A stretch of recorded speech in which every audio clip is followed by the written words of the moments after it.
Good evening and welcome high above Steer Stadium in Graham, Texas on the campus of Graham High School for tonight's matchup between your Stephenville Yellow Jackets and the Steers of Graham. Hello everyone, Boots Elliott, glad to have you along.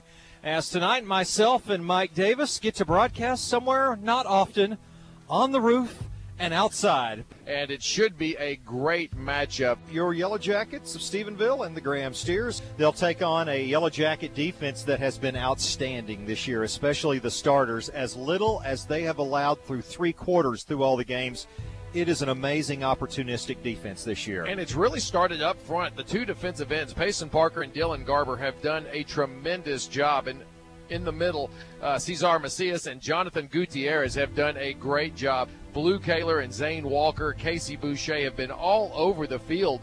But to me, the most pleasant surprise is the way the secondary has played this year for Stephenville. Yeah, Cole Pettit with his 3 interceptions, one of the leaders back there. Cody Storrs, the cornerback on the other side. Gage Graham, the weak side safety that we see filling on the run so many times. And then Chase Carrillo, he's the center fielder for this football team, had the big fumble recovery at the 1-yard line last week.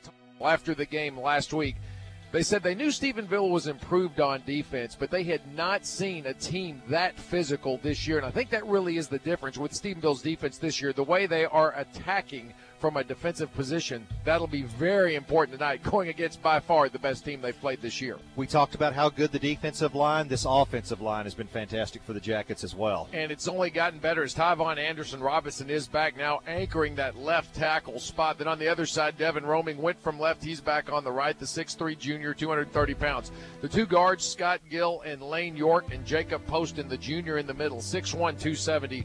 All 5 of them have been nothing short of spectacular. Caleb Smith has been the backup to play, and when he has played well as well. And it has been interesting to watch the 3-year starter, Easton Jones, as he has come in the last 2 years, as it seems it has almost settled down the offense. But he's got a host of receivers. Blake Aragon had his best game last week with a couple of touchdowns. The breakout for him, 128 yards total this year. Almost all of that was last week.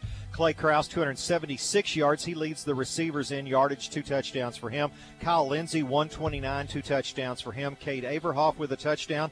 And Krece Nowak, also a great receiver out of the backfield, 188 yards receiving for him and 3 touchdowns. But that's not what makes Krece go. No, over 10 yards a carry. He's already had 8 touchdowns rushing to go along with the 3 he's had receiving. Over 800 yards, so still averaging over 200 yards a game is the junior.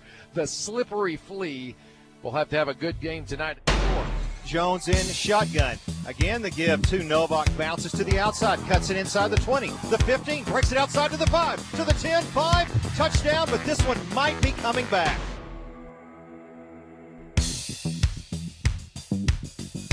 Going across the middle, it's caught. Touchdown, Stephenville. Clay Krause with the ground for the Jackets, and Stephenville scores first. They have 70 yards of penalties, and the first quarter's not over.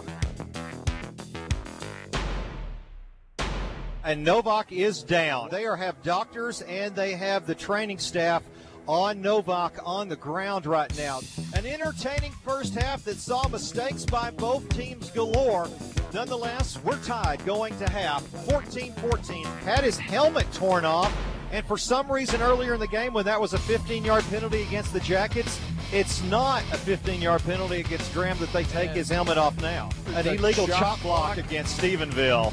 Yeah, and I guess I just didn't see it. So, I mean, they have done everything they can to help give Graham every opportunity. And give Graham credit, they have taken care of that. But Stephenville has been their worst enemy tonight.